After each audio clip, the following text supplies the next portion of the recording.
An uneasy peace in the Middle East and political battles at home.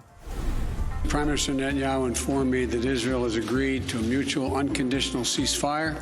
A fragile ceasefire leaves Gaza in shambles and Israel on edge. But can President Biden balance support for Israel with pushback from his own party? Plus, are they going to join us in pursuing the truth, or are they going to cover for Donald Trump and his big lie?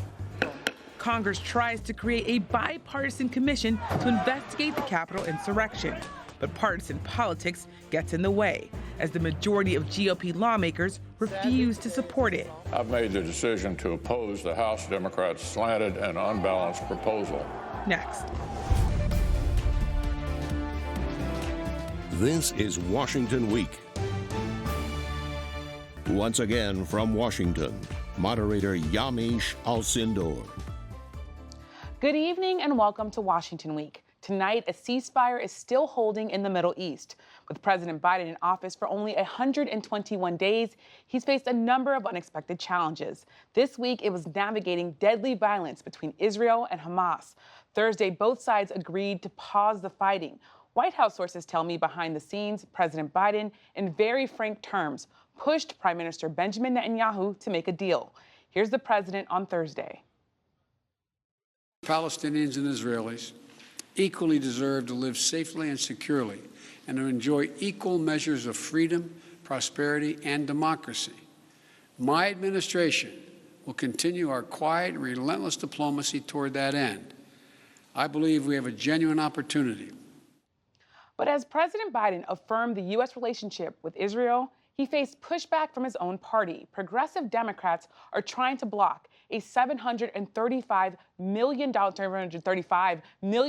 weapon sale to Israel. And later tonight, we will discuss the political war in Washington, where most Republican lawmakers are refusing to back a bipartisan deal to investigate January 6th. Joining me tonight are four of Washington's best journalists: Asma Khalid, political correspondent for NPR and co-host of the NPR Politics podcast; Jeff Zeleny, chief national affairs correspondent for CNN. And joining me in studio, I'm so happy to have people around the table: Andrea Mitchell, chief Washington correspondent and chief foreign affairs correspondent for NBC News and host of MSNBC's Andrea Mitchell Reports; and Rachel Scott, congressional correspondent for ABC News. Thank you so much, all of you, for being here. Andrea, I want to start with you. You have so much good reporting on this Middle East story that unfolded this week. Tell me, behind the scenes, how did we get to this point, and will this ceasefire last? We don't know if it's going to last. That's certainly the hope. But it is, as you said, fragile. And the president really decided very, very early on that he had to stop Israel from invading, that really was the important thing, and to persuade Israel that it should not invade, because he felt that if they invaded, if it became a land invasion, that this would stretch out as it had in 2014. He didn't want months and months of a conflict. It was already, in the very opening hours, Hamas was firing more rockets and further and with more precision than in previous engagements. So he knew that Netanyahu had to retaliate, and he was insistent that they emphasize Israel's right to defend itself. And that, as it continued day by day, did alienate not only the progressive wing of the Democratic Party, but some Democratic moderates, some allies, senators like Chris Murphy and Tim Kaine and Jeanine Shaheen were all telling me and others that they thought that the U.S. needed to call for an immediate ceasefire right away. But the president's decision was that you can't back Bibi Netanyahu into a corner. And I think from his years of experience as the chairman of the Foreign Relations Committee, then 8 years as vice president, when President Obama famously had a very cold relationship with Netanyahu, Vice President Biden then was sort of the go-between, the Bibi whisperer, trying to communicate and keep channels open, and that is his nature. And I think that it was that and the intensive diplomacy, and the key to it really was Egypt, was persuading Egypt to show it could deliver results from Hamas. And 4 days before the ceasefire finally came together, Egypt finally showed that they could get Hamas to stop firing the long-range rockets into Tel Aviv. And that was such a red line with the Israelis, such a hot button for them. And when those rockets stopped, the U.S. side knew that, Hamas might deal. And then it was time to start escalating the pressure on Netanyahu and saying, you've done enough, you've got to pull back, it's time for peace. Jeff, I want to turn to you. Andrea just laid out the complicated nature of this. Talk to me a little bit about how this gets even more complicated when you think of what is going on in the Democratic Party and the shifting politics there when it comes to the Middle East. Well, President Biden saw that directly as he was traveling to Michigan on Tuesday, of course, promoting his domestic agenda, his economic agenda. He was doing that in Dearborn, Michigan. That had long been on the White House schedule. Well, of course, Dearborn, Michigan, just a suburb of Detroit, is home to the largest Arab American population in the country. So there were protests preceding his trip and during his trip there, and it really laid bare, the challenges here. And this is not something that President Biden has ever wanted in his foreign policy menu of options here. He knows that the Middle East is intractable. There's very little that a U.S. president can do. So certainly his presidency up until now has been focused on domestic concerns. But this was indeed, no matter how you slice it, the first foreign policy crisis of his administration. And it is that experience, the long experience Andrew was talking about as chairman of the Foreign Relations Committee, as vice president, that really guided him through this. And it could have gone either way. It still can go either way. The ceasefire is holding at this hour, and there is some reason to think it will going forward. But the president still does not want the Middle East to be dominating his foreign policy agenda. Of course, he's focused on China and Russia and everything here at home. But this is all happening as he's about to step onto the world stage, traveling next month for the first time as president overseas to meet with the world leaders at NATO, the G7, and likely summit with Vladimir Putin. So he was eager to get this behind him, on the back burner, if you will. And it did take that quiet, intense diplomacy, as he's calling it. It's the beginning of the Biden doctrine. And we'll see as the days go on here how much credit he actually deserves for bringing this ceasefire, because really both sides had done a lot, and there would have been a lot of retribution from around the world if Prime Minister Netanyahu had launched a ground invasion and Hamas had struck many targets. So he was really joining a process already in play, but it would not have happened without him and the intervention of Egypt as well. So this is a first test for him. But you can just see this is one reason he was elected, because of experience he brings to this, the confidence that he dealt with this, talking to Bibi Netanyahu 6 times over 11 days was pretty extraordinary. And Jeff is talking about this being a test. Asma, I want to come to you. There's the Biden doctrine, this being his first test. What's your reporting tell you, though, about the ability of progressive Democrats in particular to nudge the president when it comes to his views on the Middle East? Yeah, I agree with a lot of what Jeff was saying. I think that the challenge for Joe Biden, though, at this point, is that progressives tell me, both analysts as well as operatives, that the situation on the ground domestically, when we talk about U.S. politics as well as in Israel, has changed. They are dealing with a Benjamin Netanyahu who's embraced the American right, and they've embraced him back. And then also, there is a growing power of social justice movements, of racial justice movements here in the U.S. within the Democratic Party. In my reporting, one of the most fascinating things I discovered is that some of these alliances were formed on the ground in Ferguson, Missouri, in Florida, after Trayvon Martin was killed, where you had Black activists and Palestinian activists joining forces. And in fact, there were delegations sent that Palestinians helped organize, of one of the co-founders of the Black Lives Matter movement, to Israel to see how Palestinians were living. And over time, you've just seen younger activists, you've seen this progressive wing of the party be more vocal. And this is something that, Ben Rhodes, former Deputy National Security Advisor under the Obama administration, mentioned to me this week. He said there was never this type of vocal, outspoken protest that they had from the left when it came to the Israeli-Palestinian conflict, as we've seen this week. Rachel, what Asma's talking about is this real meshing of racial justice and the Palestinian cause. I want to talk to you a little bit about how all of this is playing out on Capitol Hill. What's your reporting say? Yeah, well, and Congressman Rashida Tlaib, I mean, I don't think I've ever been so curious as to what was going on a tarmac before. Right. 8 minutes, you had her talking to the president. The hands out, holding. It seemed a little tense, and I was talking to an aide in her office, and it was confrontational. I mean, she pressed the president on this issue, and she feels like the White House needed to do more and do more sooner. And this is very personal to her. I think when we talk about the change in politics and and the progressive wing. I don't think we have ever seen so many lawmakers, progressive lawmakers on the House floor speaking out, sharing these stories, and then pressing the president directly in front of the cameras for that long, putting that pressure on President Joe Biden. Clearly, I think there was a little bit of wiggle room here. I think they pushed him a little bit to speak out a little bit more about the rights of Palestinians and what they are going through. We saw that in some of his statements this week as well. But the question is for progressives is, does he think he's going far enough on it? Mm-hmm. Andrea, I want to turn to you. The president of South Korea was at the White House today. Jeff talked a bit about this Middle East issue upending the politics that President Biden had, the priorities that he had. Tell me a little bit about what's going on here and what you see as all of this playing out. Well, the fact that he kept it focused today on China, on North Korea, the mutual threat, and also sort of reasserting the alliance with South Korea and Japan has been so important. The only previous leader who came before the South Korean visit was the Japanese prime minister. And so this is another instance, just as the Middle East was, where this is so different from the Trump foreign policy agenda because, well, first of all, the discipline. You saw over all these 10, 11 days on the Middle East that the president never broke secrecy, never answered, drive-by questions. Yeah. He stiffed reporters day after day, I know, despite all of you guys trying.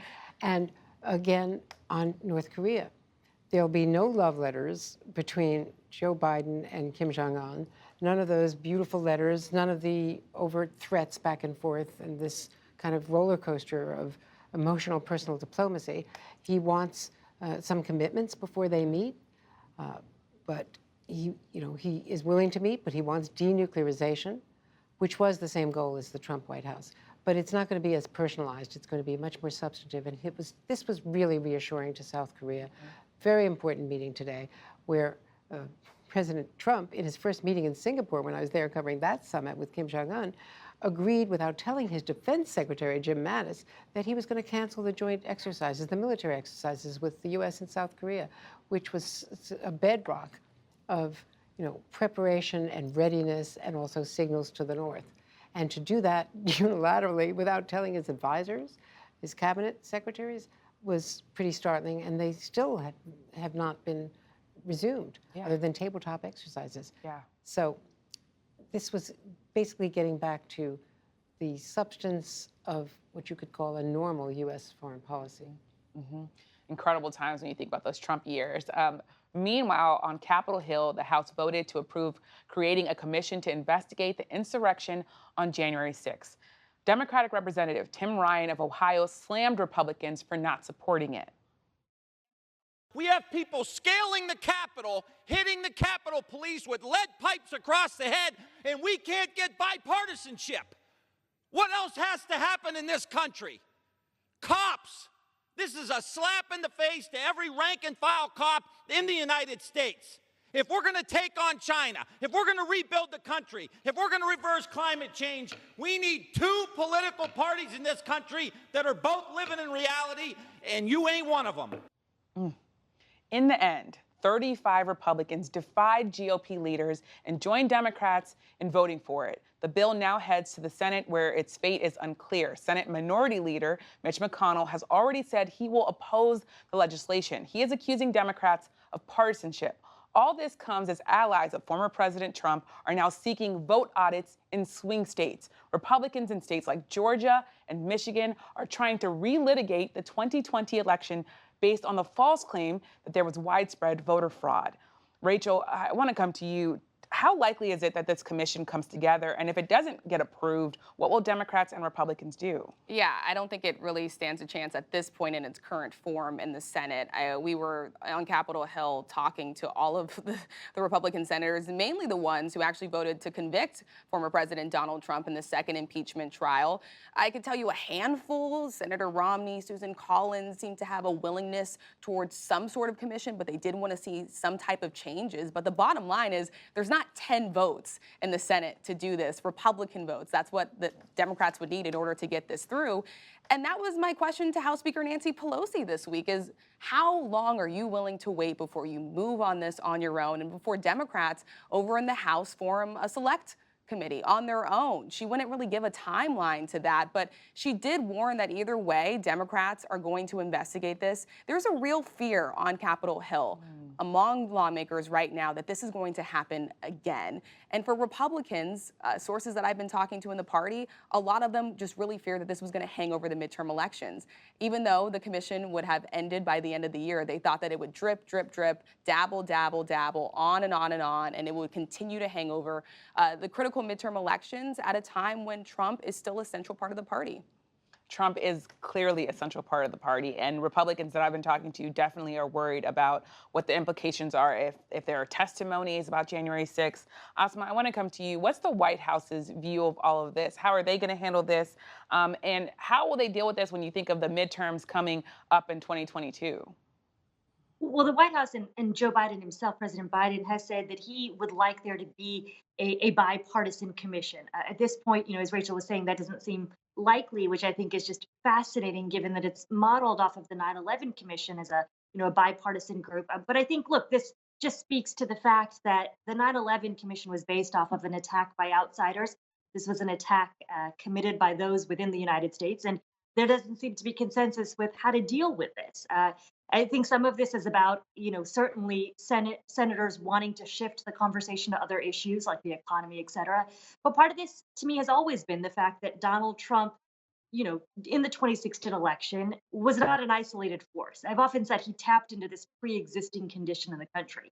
And there are certainly Republicans, particularly in the House, who feel that it is a liability to openly essentially disagree with the former president.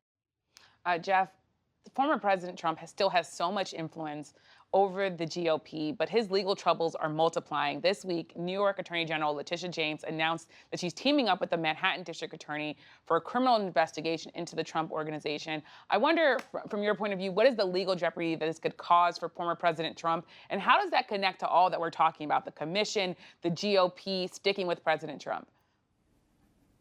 Well, look, it just shows how fragile the Republican Party's decision to really embrace the former president is. I mean, as he begins to make his way from Mar-a-Lago, where he's been for the last 5 months, up to Bedminster, New Jersey, to spend the summer and early fall, he really is going to be in the shadow of this investigation in New York by the Manhattan District Attorney as well as the New York Attorney General. Now, we do not know if they are going to bring criminal charges, but the sense that they said out loud that they are now pursuing that type of investigation certainly opens that distinct possibility. It could be a variety of things. Now, we do know that a tax fraud is one possibility. Also, making false statements is a possibility. And if you think about the Trump Organization, it is a very small, family-run organization. And nothing gets under the former president's skin more than someone's looking into his finances, his personal finances, or his family's finances. So all of this is coming. It really is a risky bet for House Republicans, particularly Kevin McCarthy, to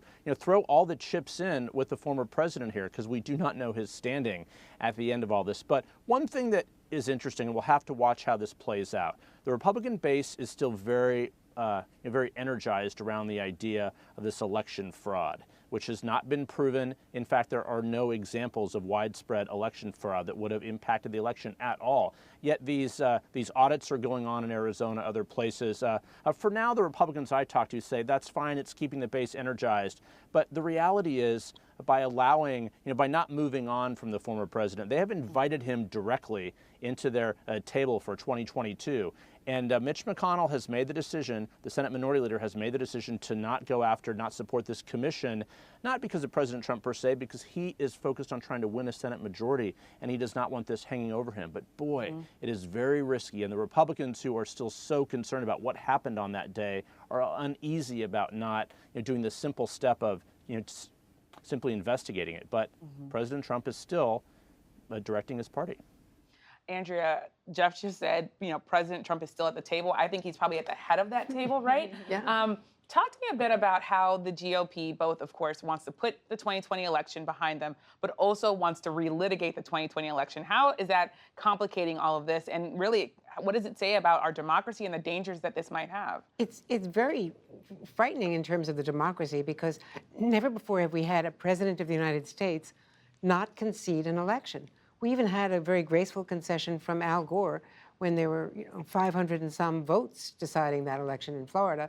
And took the Supreme Court and conceded it. You had to. It was a Supreme Court decision.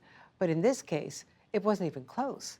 And so for him not to concede, it definitely hampered the transition on a lot of major issues: defense, intelligence, COVID preparations, vaccine distribution. So there were real issues. And now we see vacancies and not having ambassadors in key places like Israel. A lot of things would have happened much more quickly if there had been a normal transition between even two opposing parties. We've seen that before. But the fundamental undermining of the democracy is, I think, what is so profoundly disturbing. And especially after January 6th, Rachel was there. She experienced it. I have colleagues who were there, who were, in the gallery, on their hands and knees with the people who were being threatened, and for the House members who were more threatened than the Senate members, actually, with the effort to get into the chamber, to be denying the reality of it, and to see what's going on in Arizona, where now the Secretary of State in Arizona has said that none of their voting machines can be used in the 2022 election. They have to buy all new voting machines because the chain of custody has been broken, because this, ninja group has the cyber ninjas, yes. The cyber ninjas have got the voting machines, so there's no way to prove that they haven't been tampered with. And so it's just, and now that's, as you say, being, mirrored in legislature after legislature. It's just a complete denial of the process of democracy. And before we go, I want to discuss this week's moving testimony from the oldest living survivor of the 1921 Tulsa race massacre. During the tragedy, a white mob attacked Black Americans in Tulsa, Oklahoma, in what was known as Black Wall Street. The attackers left hundreds of Black families dead, homeless, and fighting for survival.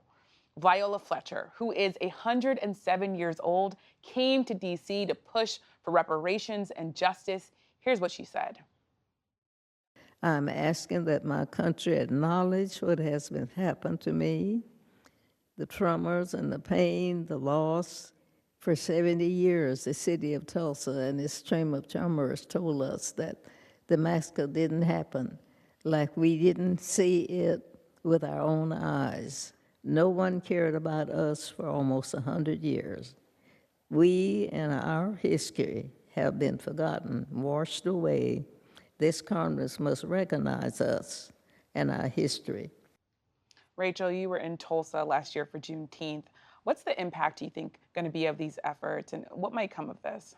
Well, listen, I think that the conversation on reparations has taken a major step forward. It's been introduced in every session of Congress since 1989. For the first time, it's actually made it out of the committee. It's a question of whether or not it can actually get through Congress. But I mean, when we hear from someone like Viola, it was just last year that the Tulsa race massacre made it into the history books in Oklahoma. It is considered the single worst incident of racial violence in American history. And when I was on the ground, you could hear the pain and you could hear people learning about it for the very first time. So I think the conversation has moved a little bit further, but you still have Republicans, even Senate Minority Leader Mitch McConnell. He says he does not believe that there should be reparations for the sins of something that happened hundreds of years ago. But there you have the living history of it, right? You're looking at her, you're hearing her, you're seeing her, and that impassioned plea to just not forget about what happened. So I think it's a notable movement. It was her very first time in Washington, D.C., actually, she said. The question, though, is can Democrats get Republicans on board to actually do something about this? And we only have 10 seconds left, but her brother came with her, and I wonder if you think of the impact that this long history has had of ignoring it. Yeah, and I think that was the thing that really struck me the most when I was in Tulsa, is that this history was silenced for so long because of the violence. Because if you spoke out, you were killed. And so this in itself, having the living survivors there on Capitol Hill speaking their truth, I think in itself is an extraordinary moment. Where we're gonna have to leave it there. It's so powerful to see Viola. Thanks so much to Asma, Jeff, Andrea, and Rachel for the insights. Thank you for joining us. Make sure you join us for the Washington Week Extra. Catch it live at 8:30 Eastern on YouTube, Facebook, and our website. I'm Yamiche Alcindor. I appreciate you all for watching. Good night from Washington.